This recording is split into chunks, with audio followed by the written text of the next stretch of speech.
internet. My name is Udwo Jagero, and this is Dialogues with Jagero. It's a new month, is it? No. No.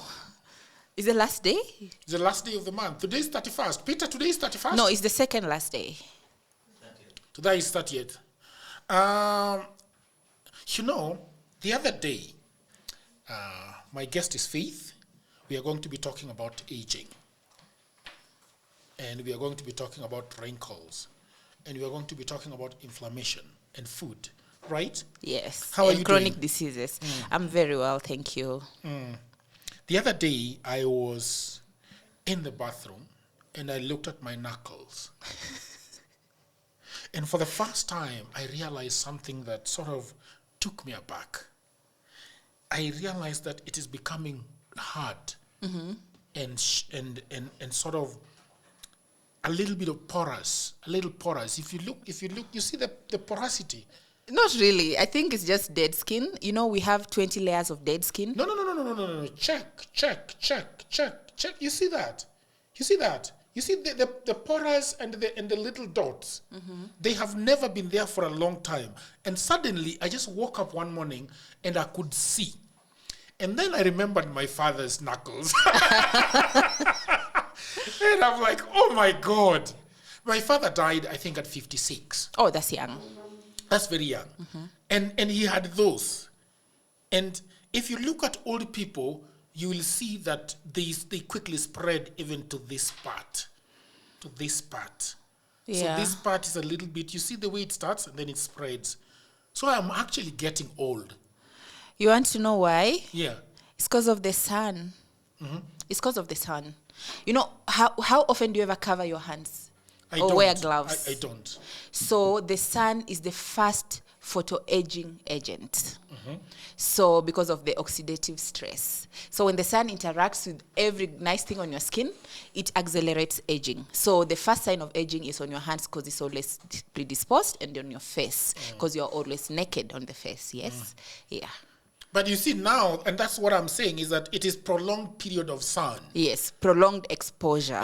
So what you need to do, you need a hand mask to exfoliate and to just protect your hands from the sun. Put on sunscreen on your hands. Oh, is that so? As simple as that. If you do it for a long period of time, it will reverse the aging. But it is also the basics here is that I have seen a lot of sun. You sunbathe a lot. No. The thing is that I have been several years under the sun. Several years. Under the sun. Yes, but you can cheat life. There's a code where you can reverse that by sunscreen, hand masks, exfoliation. So you might look younger than your age. Okay. Yes. Let's get back to you. I want the audience to know you a little bit more. So, what's your name? What's your name? My name is Faith Okwiya Okwayo. Faith Okwiya Okwayo, yes. That is because, in Luo, we have Okwaro. Yes, mine is Okwayo. Okwayo. Yes. Okay.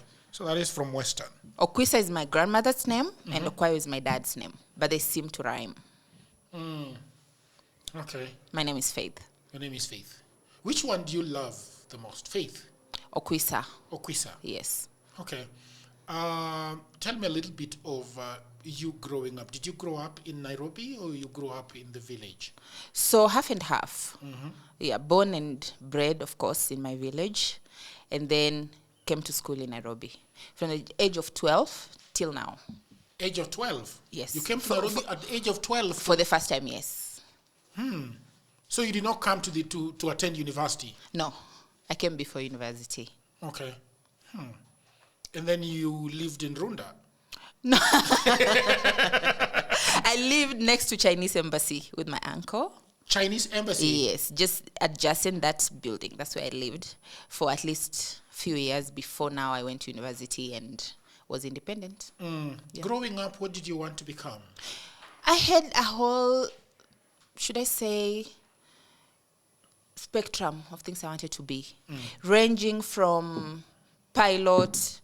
It was crazy because I don't Tell- even tell like me about driving. it. Tell me about I wanted to be a pilot because I thought it's just a mark of excellence, right? So I was like, if I'm smart, then I should do the smart careers. So I was being pulled by the pilot, the doctor, engineer, lawyer, the cliche. So, but as I grew up, I understood there's so much more to what I want to become. I want to express myself in so many different ways. And then what did you finally become? I think I'm still becoming. I'm still becoming. I cannot say I'm a work in progress.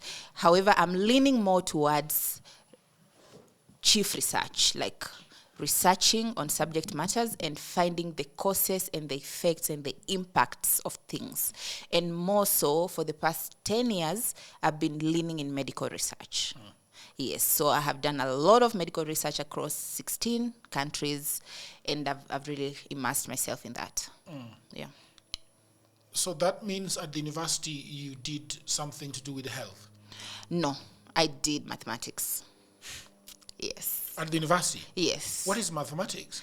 I know. I know, like, if you look at my university books, it's just numbers and numbers and numbers and numbers from end to end. But tell me, you were good in mathematics? Yes. I'm a straight A student. Who? In all subjects, actually. I'm so envious. Yes, but Because that I was- doesn't really matter because I was really dubious in maths. I was really good. I think I used to get everything right. I don't think I ever failed. Why do you think mathematics is so hard for a lot of people? Like, do you think that statistically, a lot of people do not like maths? I think it's because of the nature of introduction to the subject. Okay. Because it was already predisposed as hard. So your first instinct is to avoid it. Yeah. So it's the way we are ushered into it. And I feel like my teacher maybe was a bit kind and lied to me that I'm really good at it. So I believed it and then I was good at it. Yeah. You got A in secondary school, in the final exam. Yeah. A. Okay. And then you went and if you go to the university to study mathematics, that's what do you do the whole time? Like calculations the whole time? Yes. You've heard of regression. You've heard of operation research. Like I even did like population of mosquitoes in Kisumu and how much effort needs to reduce malaria. So you see it translates now to solutions and strategies. Economics of scale. It's all about mathematics, health. And statistics? Yes, it's statistics, probabilities. So when you do mathematics at the university, it means that you've also sort of done statistics. It's compulsory. Like, for example, if you're doing mathematics, forgive me for indulging you a little bit on the mathematics thing. Yes. Why is it interesting? It is very interesting. So if you're doing mathematics at the university, what are the units? Like, there's units, right? Yes. Okay. So what are the units? Calculus, obviously, 1, 2, 3. I think you're familiar with that. Okay. Statistics, regression, financial mathematics. What is regression? Regression is like reducing a cluster of numbers to make sense. Okay. Against a variable and an independent variable.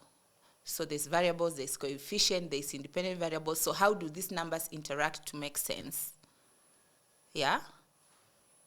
There are formulas to this. Okay. Yeah. And how does this translate into life? Why do you do regression so that you can solve what in life at the end of the day? Because life is a game of numbers.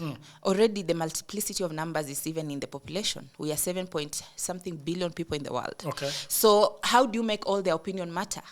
You have to maybe segment the population and find out what suits which area. Okay. Like also mathematics is shapes. Shapes? Yes. Have you heard of polyhedrons? Yeah, I've had. Yes. So these shapes make sense when you use certain formulas, and then you can help deduce a result. Like if there's a problem, how do you solve it? So mathematics is all about solving problems to make sense in an exact manner, so that you're not confused. Okay. Yes. So if you'd say that if you are in business, you must be very keen on the numbers. Yes. If you are doing whatever where you are doing it, people who are into numbers hardly fail, would you say? I think yes and no. Yes and no. Because if you read Psychology of Money, it's not just numbers. It's about consistency. It's about time. So it's numbers, consistency over time that makes you succeed, right? Okay. Let's go back to health, to aging. Why do you think that there is a lot of conversations around health? Are we becoming better health-wise, or are we retrogressing health-wise? What is going on right now? Because the other day, the president of the United States was so cross with the pharmaceutical industry in the United States because they were asking them to explain why certain drugs, the same drug from the same company, is 10 times higher in the United States than Europe. And so even right now, if you go to a supermarket, to a pharmacy in Kilimani, and you go to a pharmacy in Dagoretti, you find that, I think you are also a pharmacist. I'm in the pharmaceutical business. Okay. Yes. So what is really going on with health right now? I would say one statement. Health is your responsibility. It's not the government's responsibility, neither is it the other person's responsibility. So we have delegated a lot of our health functions to the other person, to the government. But when you get sick, the buck stops with you. So I had not even finished introducing myself. I'm the chairperson of Chronic Disease Society. Yeah. And with that, we are really keen on the patient education and improving patient outcomes through data and through numbers. And I'll tell you about numbers when it comes to your health. Have you heard of glucose monitoring, a glucometer? Yes, I've Yes. heard of it, but So I'm not very conversant. you can collect data on yourself. How do you do make it? and make. I don't want to go into that topic because it will digress us. But you can collect data on yourself and make informed decisions for yourself based on yourself. So I want people to know the same way you take care of your car, you can take care of your body and your health, and even live a long life, a long healthy life based on your choices. So you should never think that health is about SHA or health is about the government. No. That is the last end stage when now you need to seek help. Right? But health starts with you. When you say it starts with me, what should I be doing? You should So food. like I will give you time to just explain to me Yes. why it starts with me. Yeah. Health starts with you because health starts from the mouth. What you eat, from the brain, what you think, from your behavior, how you sleep, from even the energy around you, who are your friends. That's health. So the choices you make are gonna affect you in the long run. Like if you choose to eat a certain, okay, let's use a very simple example. If you choose to eat mandazi and tea every morning, you're dying. And you won't know you're dying until you're 10, right? So you can imagine so many people who don't know enough. They think appearing successful is eating that bread and that mandazi for breakfast and giving their children before school that bread and that mandazi because it's easy or it's easily available. And then in 10 years, now your system is failing and you cannot reverse it because you've been pumping empty carbohydrates and the wrong sugars in your body that don't have any micronutrients or any function that can help improve your health. So we need to take back that responsibility and know, eat food that has texture, color, and is fresh from the soil, largely, before you put anything white or anything processed on your plate. When you say that the food should have texture, it should have color, that's a jargon, right? Yes. How do you explain it for us? Can you now speak in English? Yeah, and explain what texture and color means in as far as eating food is concerned. Let me give you an example. Okay. Okra, for example. It has texture, yeah? Would you put that in your mouth? Most people are disgusted. Walnuts, they have very rough texture. All those things with good skin. Do you know when you are eating a watermelon, eat the whole watermelon, including the hull, including the skin, the green part, the white part. Eat all of it. That's texture. Eat the red part, eat the seeds, eat the outside part. Wash it nicely. Remember, when you were young, how will your mother cook a pumpkin?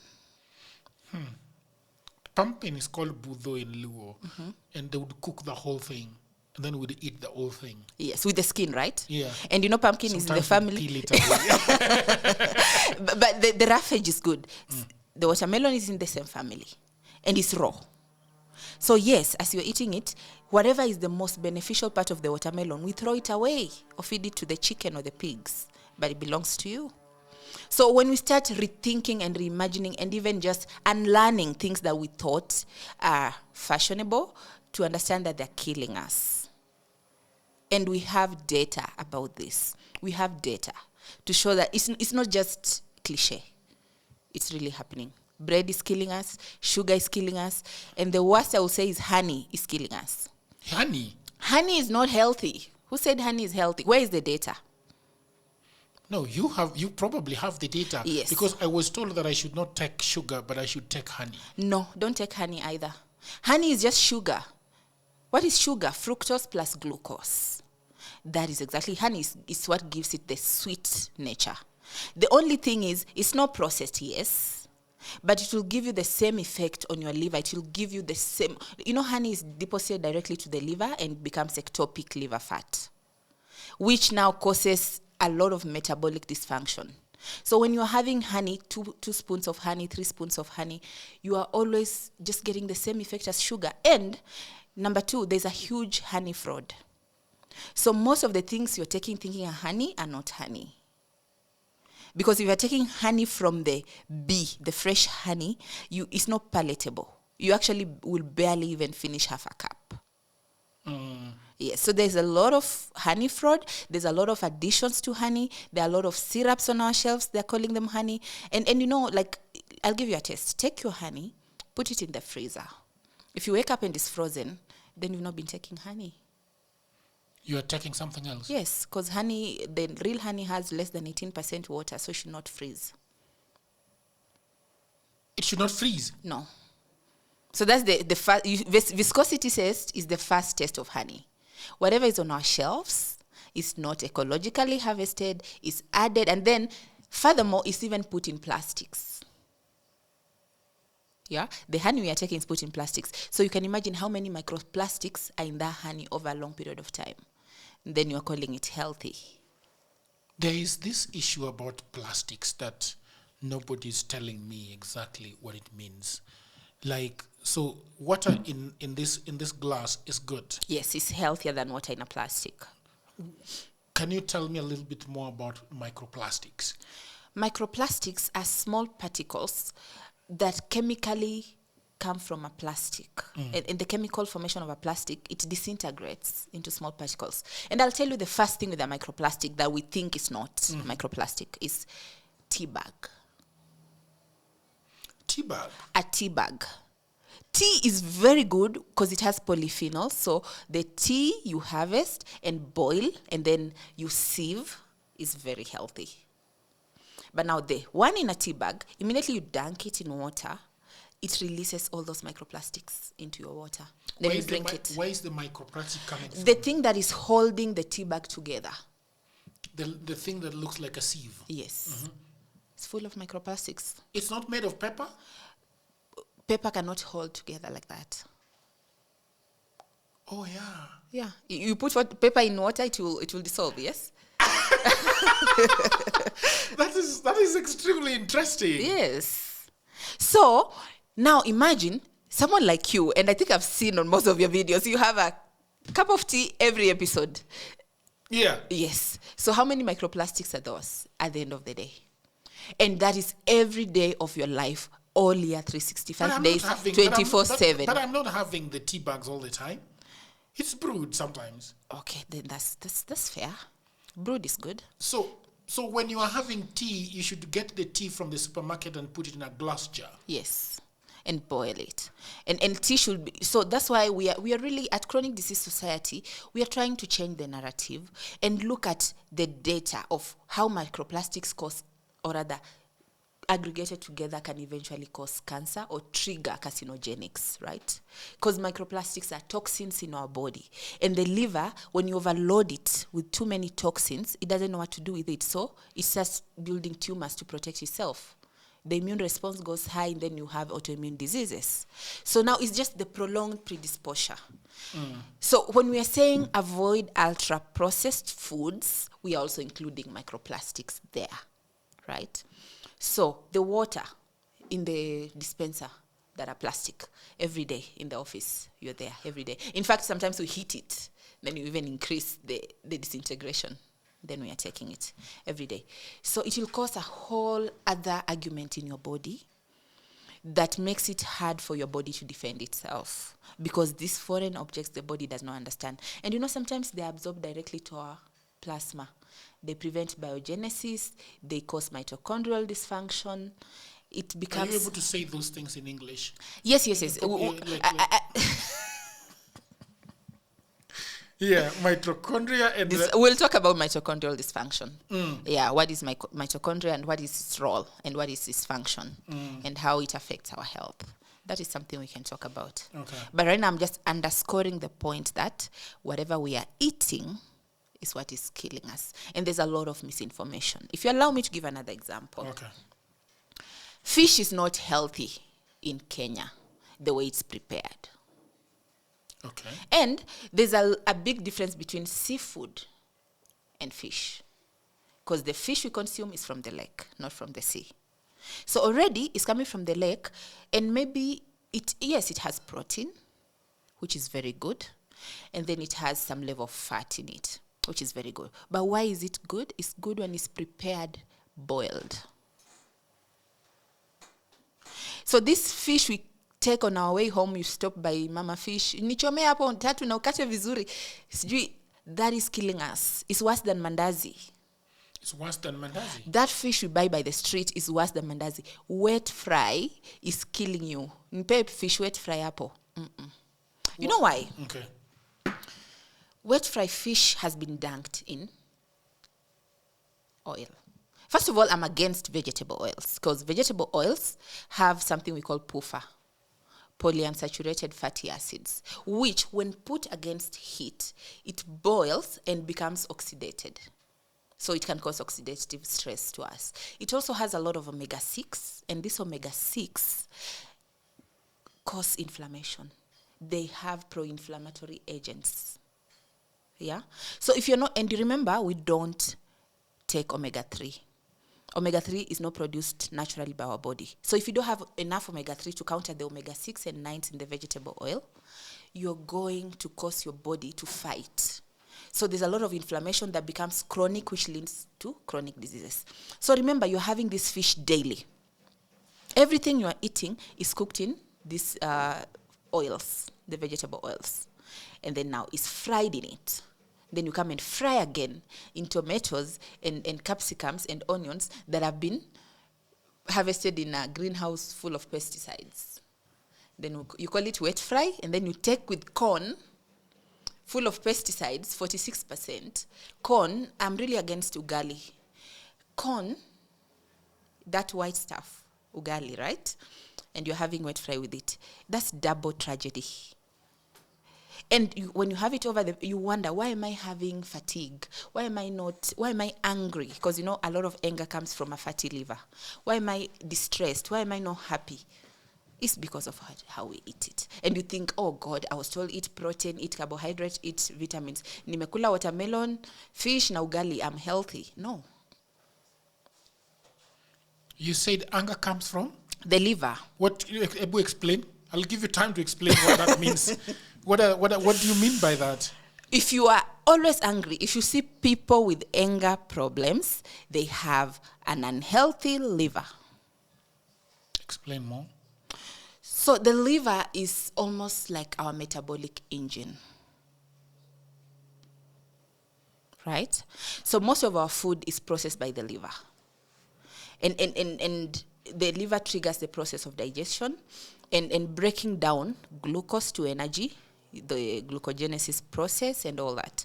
So the liver is also a hormone processor. I don't know. Have you heard about the gut-brain axis? The gut-brain axis? Yeah. I have heard about the gut, but not the brain axis. Yeah. So there's a lot of communication between the gut and the brain using microbiomes, the probiotics, the gut bacteria, and the hormones, the serotonin, the dopamines. I think you've heard of those.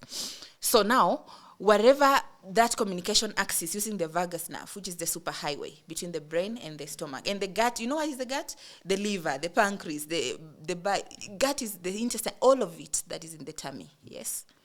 So when those pathways, the neurotransmitting pathways are frustrated and they are not optimized, then you are prone to a hormonal response that is not normal. Your prefrontal cortex, the CEO of your body that reasons and makes the good decision, takes a backseat when you're under distress. So what responds? The amygdala, which is a response system that now literally is attack and defend mode, trying to protect something. So when your liver is not healthy, you are under stress. And those hormones just make you extremely sensitive and reactive. So you don't know why you respond so highly, or you shoot a mosquito with a gun. A mosquito is passing, instead of just tapping it, you shoot it with a gun, anger problems when your liver is unhealthy. But when you fix your liver and your liver is extremely healthy, no fat, is functioning optimally, you will even be happier. Your response to life will be slower. You will reason better. So the whole ecosystem is working optimally. And that is, to me, good health. How do you make sure that liver is optimized so that it works properly? What are the things that you should actually do every day to make sure that your liver is functioning properly? Anti-inflammatory diet. The things I've been mentioning: avoid vegetable oils, avoid fried foods, avoid microplastics, so that you're not loading your liver with too many toxins. And then avoid sugar. Avoid sugar? What does avoid sugar mean? I mean, you guys need to talk properly. What does avoid sugar mean exactly? Sugar is essential. Or rather, wait. Glucose is essential to the body because it's the one that powers our cells. But sugar is not essential to take. The body will make it on its own by what you eat. You see, that's why people with keto diet still are energetic, because the body is making sugar from those amino acids and the branch amino acids, right? So avoid taking things that are sweet in the name of powering energy. Actually, when you start taking things that are sweet, you just know your liver is not functioning properly, because now there's a hijack in the system, and your brain is telling your gut bacteria, which cause hunger, eat sugar, because the system doesn't have enough glucose. So you're eating that sugar is going to power your body directly without the digestion process. Your body should be energized through the digestion process, not let me take Ribena, or what is it called? Let me take Red Bull for energy. You're poisoning yourself. Because when that sugar goes direct to your body, then it's very toxic. Yes. So I am coming back to the issue of avoid sugar. Yes. When you say avoid sugar, let's be specific here. Like, somebody takes 3 spoonfuls of sugar every morning, and then in the afternoon they take carbohydrate carbs that are also full of sugar, as I understand it. Yes. And then there is the evening tea, which also comes with a few spoons of sugar, and then there is the ugali, which has a lot of sugar, or the chapati. So when you tell people, because I feel like what work people like you should be able to tell us in specific terms, is that, okay, avoid sugar. This is how you exactly avoid sugar. Yes. So how do you exactly avoid sugar and still take sugar? Avoid carbonated drinks. Okay. Avoid soda. Okay. Avoid juice. Don't take fruit juice. It's not healthy, guys. Take a fruit as whole as it is, with its skin and its fiber. Don't now sieve that out into the sugary stuff. Actually, fruits are not healthy. Okay, fruits are healthy because of the color in them. And what do you mean by color? Color is the color agents, the flavonoids are the ones that are antioxidants. The flavonoids. Yes. You see, this is why, Faith, you guys need to break this down properly for people. Because I think that the reason why a lot of people are sort of inundated with information there is a lot of information in flax, Yes. and they do not know how to Which one? Yeah, yeah. synthesize this information. Yes. So you see, you are getting into the color of the food, and then you are talking about the flavor that are then. What is good for the body, because it gives because the body, because you've talked about the color, you've talked about the flavor and the fiber. and the antioxidants. Yes. I think let's get back there Yes. and explain that properly for people so that they can in the understand. context of sugar. In the context of sugar and fruit, because there are people are saying don't eat fruits; they are Yes. full of sugar. Yes. But you know, When you take 5 oranges and juice them to 1 glass, I see. but when you take a full orange, you'll barely take 2. Right? And still a full orange, and you should eat the orange plus the peel. The peel, you can boil it in tea as well. So, because the peel has more vitamin C than the orange itself. So, the orange, when you take it whole, it has fiber. And the fiber acts as a filter that removes the fructose from harming your body, while the glucose is helping your body. And then the color in it is an antioxidant, a polyphenol or a flavonoid that helps reduce free radicals that cause inflammation. So then you've consumed the fruit, and don't consume in high quantities. But when you take fruit juice of 6 different fruits that have been just removed only the sugar and not the fiber, then you are losing the fiber function. And you're losing the color function. Yes. You're also losing the color function. And most of the time, people take fruit juice and even add sugar as well. They Those they fruit add juice it for us at Java and at Yes. at cafes. Yes. And at cafe and the rest of them at CJ's. Okay, I don't know if I want to mention where they add. It is not to mention. Me, I don't care. Stop adding sugar at cafe and stop adding sugar. Kwani, you have shares there. No. But what I want to say is the children, like I know of a parent who has never introduced sugar to their kid. No snacks, no sugar, no processed food. And that kid at the age of 7, even if you give them sugar, they will not taste. They're like, yuck. So their mind and their body doesn't know the taste of sugar. They don't know the taste of chocolate. They don't know the taste of soda. I really struggle with not taking my coffee with honey in it. I have good honey from the farm. What do you say about my good honey directly from my farm? Please take the honey, because if it's good real honey, you cannot tolerate too much. Your body cannot even tolerate too much. 1 spoon will be enough. 1 spoon will be enough. Yes. And that is enough for the day. You see, that is the kind of information that we need, Faith.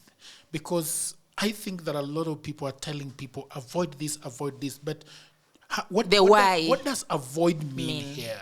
And how do I actually do it in moderation, so that, because for example, I understand that now it's important not to, I do not like fish that is not first of all deep fried and then cooked. I don't like it at all. So how about we bake or you roast?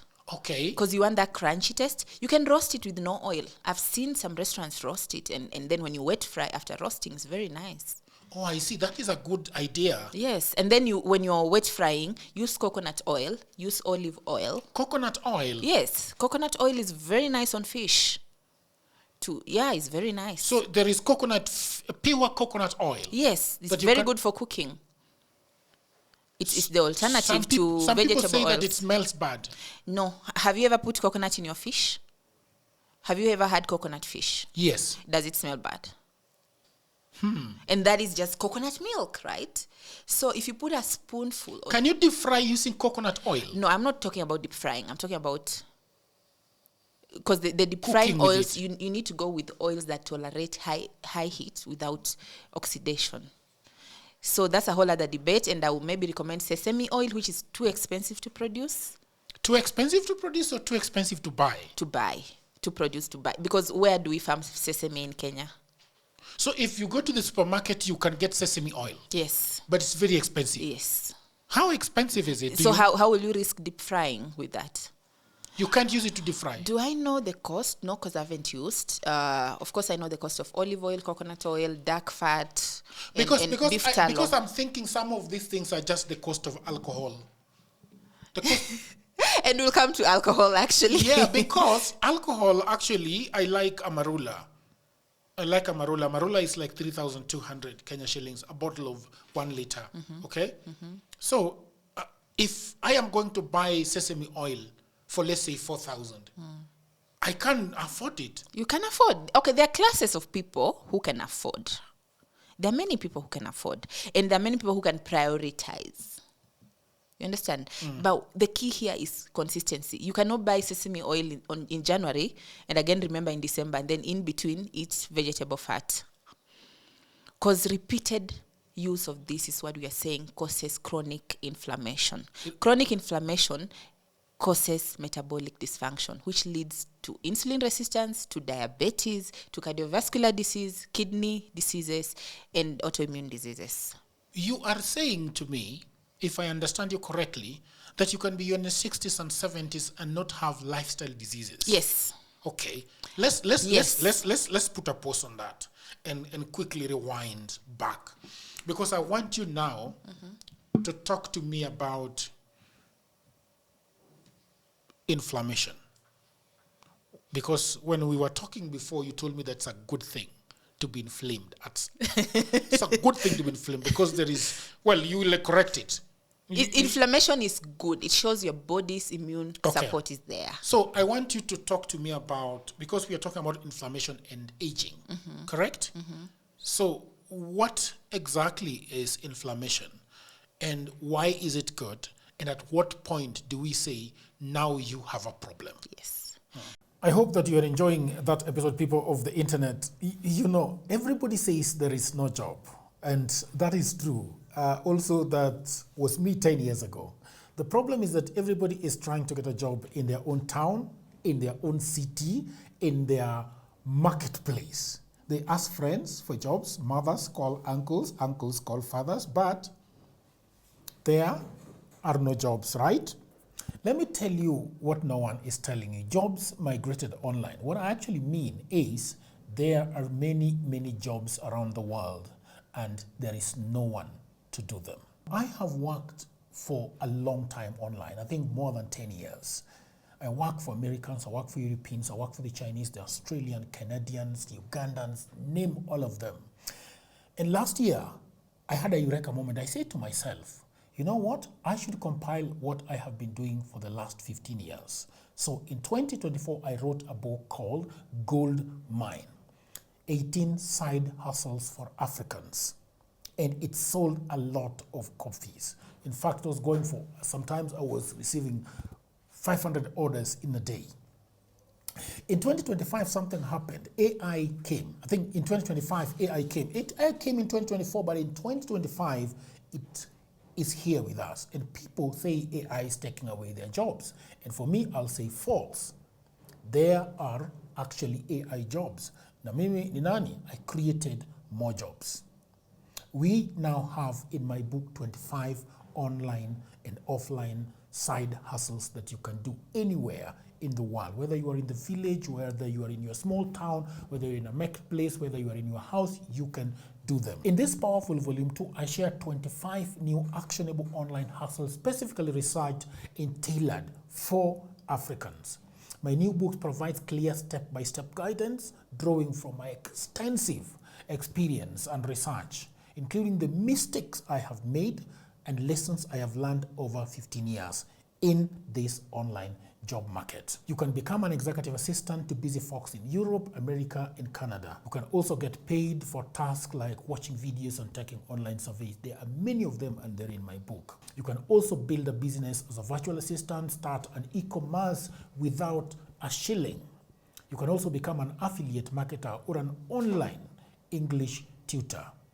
And you can also do tens of AI jobs, and they're all in these books. If you have a job, that is fine, but I know around you there are so many people that are always looking for jobs and at home watching Netflix. Buy this book for your brother, for your sister, for your mother, cousin, husband, who is back at home all day, all night watching Netflix. Okay? Buy it for your friend, that friend who is always asking you for cash, you can buy this book for them. All the information is in the description below. You can also inbox me, you can WhatsApp me, or you can go to my website, which is oduorjagero.co.ke. The book is only 1,000 Kenya shillings. Or if you're anywhere around the world, the book is $10. So thank you very much. Back to programming.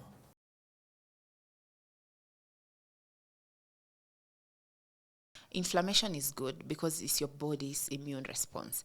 If you cut yourself and you don't have a blister and it doesn't start having that funny look, you'll be afraid because you'll be bleeding continuously, right? So that immune response that brings a blister and seals a wound, that is inflammation. I'm just really trying to simplify it. Yeah. So now, when somebody's cut on the head, yes, there is a lot of swelling. Yes. The body is responding. It's trying to defend you from losing blood, losing everything, so that you can now seal and heal. Now that process is, should I say, a visible example of inflammation. And that is good. Because if your body doesn't respond that way, your immune support is not there, is zero. Now, on the flip side, there's what we call chronic inflammation, prolonged inflammation, and mostly starts in several cells, but also the liver is a big factor. Because if then now your liver is producing a lot of inflammatory agents to defend your biogenesis, to defend your pancreas. Inflammation is now, a lot of fat is coming. So, because inflammatory agents are what? How does chronic inflammation look like? A lot of visceral fat accumulation. So fat around the gallbladder, the pancreas, fat around your organs, your heart. Fat should not be around those organs. That's chronic inflammation.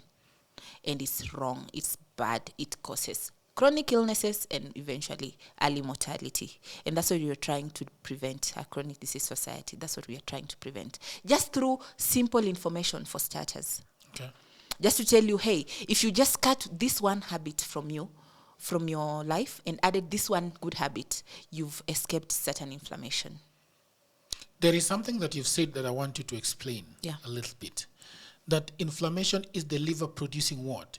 Inflammatory agents. Did you say inflammatory agents? Yes. Cytokines. Tell me a little bit about that so that we understand what exactly inflammation is. Why does it? Because I want to understand that if you're having chronic inflammation, it means that the liver is constantly producing this inflammatory. Is that the word, inflammatory agents? Yes. Okay. So there's a communication loop. Okay. Let me start. Let's say you eat what? Soda. Soda. A glass of soda. Yeah. Take a glass of soda. That is a necessary sugar your body doesn't need. So you take a glass of soda, it goes straight to the liver. So the liver has a message. Hey, I have this sugar. What do I do with it? This sugar is not needed anywhere in your body. What do I do with it? So it communicates. Do you need sugar? No. Do you need sugar? No. Do you need sugar? No. Okay. The body is asking who? Yeah. The liver is asking the other parts of your body. Okay. If they need sugar, they're like, no, me, the glucose you gave me yesterday is enough. I don't need more. The brain, do you need sugar? No, I've barely slept. I don't need anything. So then the liver is like, okay, what do I do with this excess dumping of fructose? It has to turn it into something. It has already come into your body. The body is actually angry. Yes. That I have deposits that I don't need. Yes. Okay. Why are you overloading me? So you're overloading that. So then the liver is like, it's very intelligent. Okay, let's make something. Okay. So now there are two scenarios. Your brain has stress, or rather, you have some level of stress. And I do want to bring the stress subject. But if you have stress, the liver immediately will, because of the cortisol, it's a hormone that's disrupting every process. The liver will immediately make its own decision and deposit that fat on itself. And the liver cannot hold so much fat. You know, it's a big organ. It's the biggest organ apart from the skin. It's around 1.3 kg and above. So it's big. So it will be like, okay, let me deposit some. Bigger than the heart. Yeah. The heart is not. The liver is bigger than the heart. The liver is bigger than the heart. So let me deposit this fat on myself. Remember, you don't need visceral fat. You don't need any fat around your organs. In fact, that's the first sign of aging. So a fatty liver caused by sugar, because the liver has to do something with that sugar. Now, imagine when the liver now has deposited enough fat on itself, and now it cannot function optimally, because that ectopic fat is holding the liver like this. So the liver cannot even talk to itself now. Now it has to start functioning less and less and less. Where does the sugar go? When it can no longer process it into fat and deposit it around itself. It starts going around other organs. Or it starts going around your blood vessels and the arterial lines. So it's the inflammation keeps increasing and increasing and increasing in the body. So the first sign of inflammation in the body is excess dumping of cortisol, mitochondrial dysfunction, because now when there's also a lot of sugar in the mitochondria. Can you... Mitochondria are the small cells. We are dealing with a lot of jargon here. Do you realize? Mitochondria is not a jargon. It is. I don't know what it is. I'm very well read. I know you are. I know you are. But anyway, some things are preserved for people who've done. The things we hear in passing. But we sort of just read about them in biology, but some of them now, we hear them in passing. How does your body use energy? Tell me. Your body uses energy by processing it chemically for it to be burnt. So that it's producing energy, even for your brain, for your blood, for your heart, for your eyes. All of it uses energy. But it doesn't use it directly as the sugar you put in your body, right? Okay. It has to process it. The cells that process this energy are called mitochondria. Oh, I see. Yes, they are powerhouses. And they're everywhere. Now, when the mitochondria shut down and they stop functioning, then you have excess glucose in your blood and in your body that is not being produced into energy. So it's just being dumped and dumped and dumped. What fatigues the mitochondria, the nuclear centers of the... Yes. What fatigues the power them? cells? I think it's the sugar, number one. The cortisol, which comes from stress. The alcohol or the toxins. And then also a delayed biogenesis. So you see the way, let me give you an example. Our skin, you've physically seen our skin peel off. So you see the way the skin peels off inside our body, every body part also has to shed. That's why we have to always tap into the stem cells and renew our cells and renew and renew. So now if our inner cells are no longer peeling, like you see when you have dead skin and the skin is no longer peeling, you start having what? Like those things you're showing me on the knuckles. So imagine your inner cells having those. So even our inner cells need a lot of support to renew themselves. So when the mitochondria dies and then there's no biogenesis, the process of generating new mitochondria, then your body is old. That's now aging. And sometimes the reason why we encourage people to exercise, to walk a lot, is to trigger the body into renewing itself. When you go to the gym, you trigger the body to renew itself. Because you bruise yourself. What is gym? It's just bruising yourself, hurting yourself, breaking yourself, and then you rebuild as a muscle. Yes.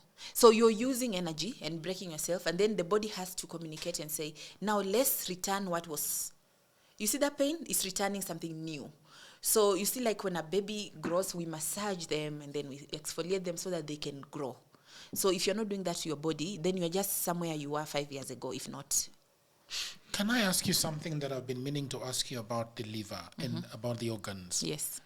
So if you went to the hospital now and you told them, I want you to look at my liver and tell me what you see, what are the tests that they do in order to find out whether there is a lot of fat deposits around your liver? You can check a fatty liver. And you know, the liver had a bad PR. And I think I talked to you about this. No. The liver has a poor publicist. Because the heart has so much celebrities. Okay, let me not say celebrities, but it has agents defending it, right? Okay. The heart has a lot of agents. The brain has so many people defending it, but no one is defending the liver. Hepatic function, which is very big, is not having... Hepatologists, have you even heard of one? No. Because we just think the liver only processes alcohol, and you can only damage your liver if you drink alcohol, which is a lie. We damage our liver even worse with sugar. with excess food addiction and food excess consumption. And then we don't let our liver rest. That's why we encourage fasting. Because if you fast for 3 days, you let your liver rest and even renew itself, right? So you're not overworking it. So the liver needs to be checked as a first priority. Liver function test must be top 3 tests that happen whenever you go to hospital, especially in the chronic segment. Because a functioning liver, you will not have chronic diseases, I dare say. A fully optimally functioning liver puts all or most chronic diseases at bay. Like you prevent many. What do you mean by, there are several things that you've said there, excessive and addictive eating. What is excessive eating? I'm a victim. Everyone is a victim of eating too much. Okay. Because when you eat, it's a hormonal function, the dopamine, the leptin, the hunger hormones, that are not, when they're not communicating optimally to tell your brain, to tell your tummy that you're full, you end up going over. That's why they say, eat very slowly so that you are in tandem with your hormone communication, so that you're full when you're full. But most of the time you're like, oops, I ate too much, because by the time you're feeling you're full, it's too late. You already finished the plate. Yeah. Yes. So we end up eating too much. We eat so many things we don't need. We eat 3 meals a day. Those are too many. 3 meals a day are too many. So if you're already eating 3 meals, nothing added, no snacking in between, too many. We drink a lot of sugar and we think it's not food. Like when you're driving home, you'll drink a lot of sodas. You don't, and then you'll still stop for lunch. Yeah, so that's a lot of food dumping in the food dumping. Yes, and then there's a lot of food addiction. Food addiction meaning, can you stay without food for 2 days?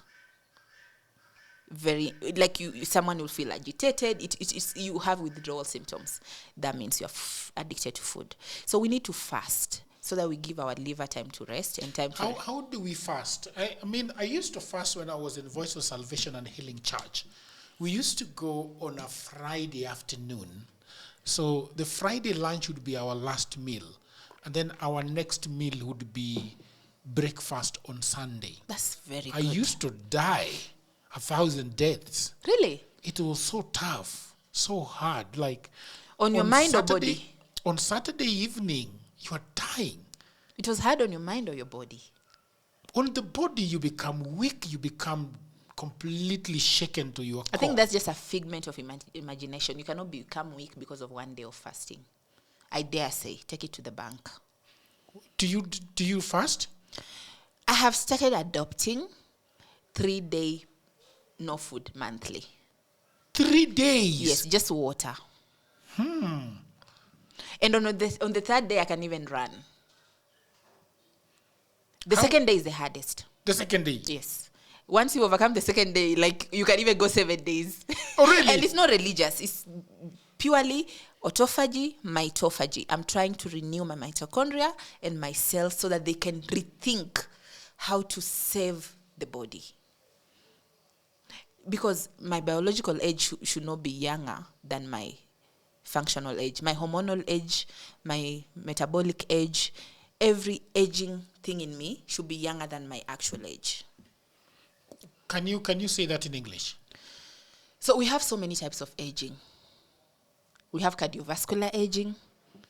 We have hormonal aging. Women will relate this a lot because, we label menopause, all those things. That's hormonal aging. And then we have hepatic aging. That's the aging of the liver. We have just aging of the body. There are many. There are over 18. I can't name them right now. I have forgotten some. So all those agings, and we have skin aging. I think that one is where everyone is familiar with. We use a lot of topical creams to reduce skin aging. So you see, skin aging you can see. But as your skin is aging, your lungs are aging. There's respiratory aging. Your blood vessels are aging. Yes. So as you're putting creams on your skin, what are you putting for your lung?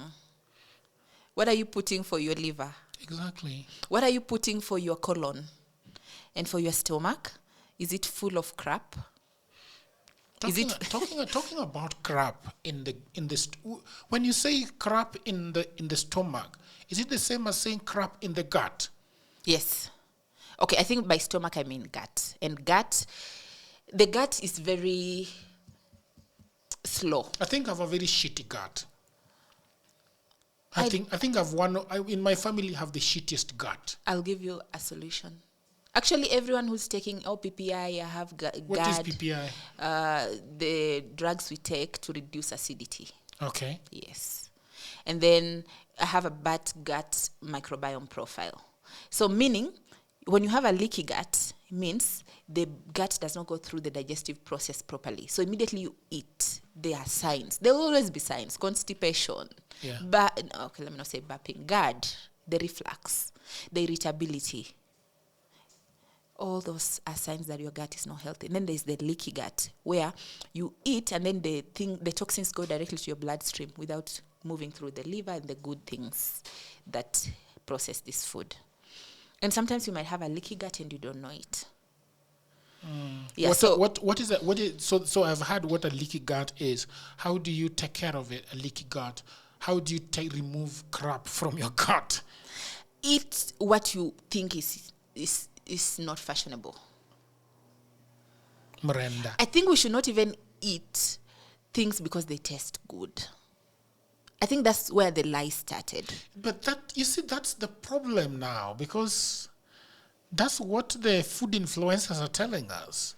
Oh, it's yummy. Right. Because all this, like imagine making your nice chicken wings, very nice chicken wings, then you add barbecue sauce and tomato sauce. You sharibu. Like, it's no longer protein. Now you're just taking junk that is just irritating and is going to stay in your tummy for long and to become toxic. How about if you make the barbecue sauce by yourself? Like homemade barbecue sauce? Which ingredients? There's sugar there. That is the question, right? Mm-hmm. That you can make a barbecue sauce that is after your own image. Meaning you blend those tomatoes and then you add honey. Yeah. You add just the healthy stuff. The mustard. Yeah. But mustard is processed. No, but what is mustard should be, there should be a better version of mustard. Because it comes from mustard, right? Yes, mustard seed, yeah? Yeah. If you see what makes food tasty, all those nice additives is what we call ultra-processing that makes food unhealthy. But if you start enjoying the taste of a sweet yellow potato, just enjoy the taste. Feel the texture, feel the root, feel the skin. Enjoy it with some tea with no sugar. You start relearning. This a topic we'll talk about, neuroplasticity. Relearning, teaching your neurotransmitters new pathways, new story, new messages, so that you will not even find. In fact, you look at those chicken wings and you will not even feel appetite. Faith, you know your problem is that you pass over these things as if you are a teacher of these things and you've talked about them for a long time. When you talk about them in passing, the audience is like, rudi tu hapo kwa neuroplasticity. Neuroplasticity. Rudi tu hapo and then now explain it to us properly. Okay. Like, how do you start relearning how to eat healthily? Yes. So you remember those children? There are nice, funny videos of children eating lemon for the first time and how they make those faces. So how come when those children eat that lemon, we don't give them the second time and the third time and the fourth time? Then the fifth time, you'll realize their face is no longer like that. They'll actually enjoy the taste of lemon. So that is exactly what I'm talking about in neuroplasticity. The first time you try something good and something new, you're going to make that face.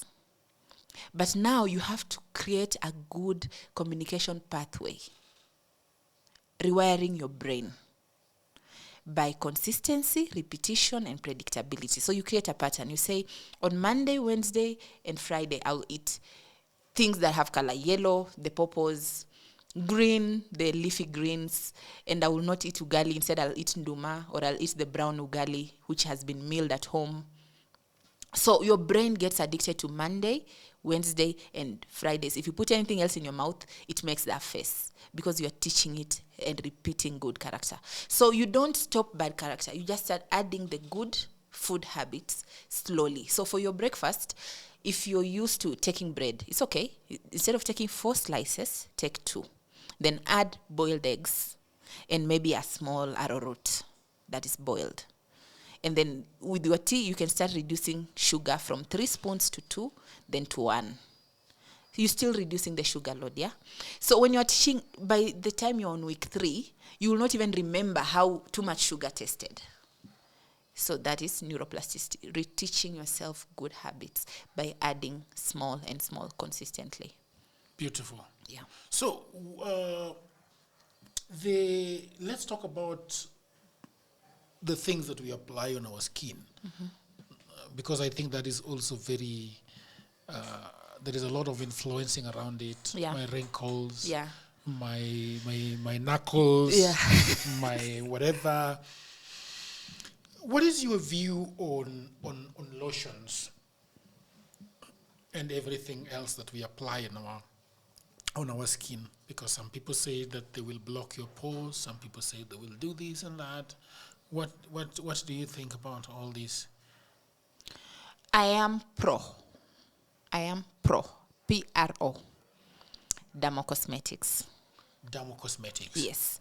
I'm very pro Dermocosmetics because these are cosmetic products that have been processed in a lab. They have been tested on the skin for almost 5 to 10 years. They have been proven to add good nutrients to the skin because we don't naturally produce enough elastin, collagen, peptides, ceramides for our skin. So sometimes we need that level of support. We are not optimal. The same way for your body, you take supplements. Right, you'll take omega-3, you'll take magnesium, you'll take potassium, you'll take vitamin B12. So I advocate that for the skin as well. What I don't advocate for is cosmetics that have not been tested. Yeah, and in Africa, we are very lucky because we have some things from soil to skin, like shea butter. Is it processed? No. Yeah, so we are very lucky we have those solutions. Yeah. However, if we start the skin conversation, it's a very, very, very long one because so many things we use on our skins are useless. For example, what is useless? Some topical things we put on our skin don't benefit at all. Like Vaseline? Vaseline can only protect, but it doesn't add anything to the skin. It can only protect the pores. It just seals your skin, But does not protect? No. It does not protect you from the sun, and it does not add anything to your skin. No. Do you want to sell some of the products that you've used over the years that are properly tested in a lab? Yeah, okay. My favorite brand is Avène products from a French pharmaceutical company called Pierre Fabre. Those ones, in fact, they're the pioneers of sunscreen. They're the ones who studied sunscreen and then now licensed it out across Europe. So I'll advocate for that. La Roche-Posay. For what specifically? For the skin? Yeah, sunscreen. Protecting your skin from the sun. UVA and UVB rays.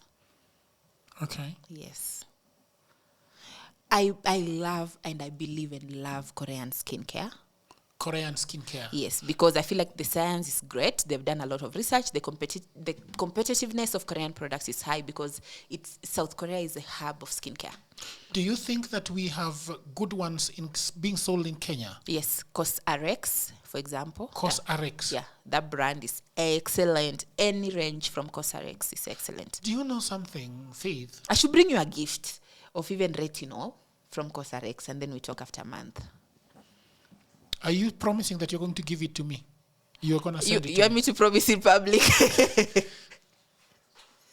But yeah, I believe men should also take care of their skin. They should use retinol. They should use vitamin C. They should use moisturizers. And they should protect So you'll send it to my office tomorrow? Why are you giving me the day? Anyway, so the Korean is called what? CosRx. The Korean are many brands, but the one I'm vouching for, top of tier, is CosRx. RX meaning prescription. Cos, I don't know what it means. Okay, but then the French one is called? Utamal Avène. Avène, A-V-E-N-E. Utamal is just water from the But also I have heard that there are so many people who claim that it is that brand from Korea, and it is something that is not, that is fraudulent, that is Counterfeit. Not, counterfeit. How then do you know which one is which? Okay, I know of a friend of mine who's married to a Korean. Locally, who goes to Korea herself and imports, and she's licensed to distribute for Costarex. What you do, you check Costarex website, and then you look who are their agents in different countries. Oh, I see. Yes. What is their distribution channel? I really love Nivea. But the problem is that if I have Nivea on my face, it stings my eyes. Then don't put it on your face. What would you, I really love oil on my face. What should you recommend for face? Skin nutrients. Skin nutrients. I don't think you should put direct oil on your face. Your skin produces its own oil. So put things like niacinamide, something with niacinamide in it, tranexamic acid, good for the skin. I like oil on my face. You like oil or moisture? Maybe moisture. Yes, you like proper hydration. Yes, I don't like when I hold my face like this. It's all dry and flaky. I know exactly what to get you. Okay, now I'm over promising. So two things. You're gonna. I need to look good for the girls, huh? But yeah, I encourage men to do their skincare. But if you feel like your skin dries up quickly, hyaluronic acid. Is that? It's an ingredient. So a moisturizer with hyaluronic acid. The one that stings the eyes is called what? There is something they put in there that stings the eyes that's stingy. I was told when I got some lotion, I don't remember what this lady told me, that you should that ingredient that stings your face, there is a name for it. Retinol. It just stings your face, like you feel like unajua ni kaluma. Yeah. The tea tree. Yeah, something like that. That I should get one that does not have that ingredient specifically, because I bought some very beautiful stuff in the USA. When I came, they were stinging my eyes, and I couldn't use them, and I had to abandon them. Maybe they had glycolic acid. Yeah, something like that. I don't remember the word that she used. Glycolic acid is good for chemical peeling. Yeah, it's very good. So you should use it just once in a while at night, and then you count. But not good for my eyes. Don't put it around your eyes. Every cosmetic product say avoid the eye area, because the skin here is very thin and delicate. Yeah. Even some things for the beard, I was told I can only put at night when I'm asleep, because then it has got very stinging stuff coming out. I should see. Send me a photo of that label. I'll tell you what is in it. Yeah. So we have come to the end of our podcast. I told you 1 hour doesn't. That was an hour? That was 1 hour 10 minutes. How do you know? I can read the meter there. Oh, okay. Yeah, it's do you know? So thank you very much. One of the things that we do here is that I ask my guests to tell me about what they do. And do you have a business that you run? What is the business, and how can people reach you? So the business I run, I don't know if it's a business or non-profit. I'm the chairperson of Chronic Disease Society. I also have a pharmacy called OK Pharmacy. Okay. Yes, OK Pharmacy from Okwisa. Oh, okay. Yeah, OK Pharmacy. And we deliver drugs. Oh, is that so? We also give medical advice, yes. We deliver drugs, we do. Very good. One of the things that I'm glad we are able to talk about here is that we are talking about avoid this, but we are also saying why you should avoid it. Yeah, why it's not good for you, and the specific ways of helping yourself. And remember, health is your responsibility. What does that mean? Not the government's, not your parents. It's your responsibility. Meaning, take time to do health education. Take time to understand your body. Take those lab tests, understand your liver profile. Understand liver profile? Yes, liver function tests. Understand your lipid profile. How is the fat in your body? Where is it placed? Because you can find so many skinny people who are sick, who have visceral fat, and so many maybe fat-looking people who are very healthy because they just have subcutaneous fat and not visceral fat. What is the difference between subcutaneous fat and visceral fat? Subcutaneous fat is fat in the adipose tissue behind your skin. So it goes, maybe that's what we call fight in the right places. Yeah, like in Africa, we have so many people with subcutaneous fat who are very healthy. But you can find someone who looks okay, but they have a lot of visceral fat, a fatty liver, a fatty heart, a fatty gallbladder, a fatty pancreas. And you know, pancreas is so hard. For you to do an MRI to understand that there's fat around your pancreas, it's so hard because it's so hidden. Yeah, but those are now the visceral fats that we should be worried about, and it's not visible to the naked eye. Yes, and it's caused by a lot of sugar, number one. I'll talk about the rest later, but it's sugar, stress, alcohol. Because that's our next episode. Yes. Sugar, stress, alcohol. Yes, we need to understand what is the role of stress. Yeah. All right. Thank you very much, people of the internet. We are going towards 100,000 subscribers on YouTube. Please subscribe, hit on that notification bell so that whenever we have a podcast, you can actually be notified about it. Thank you very much, and until another episode, bye for now.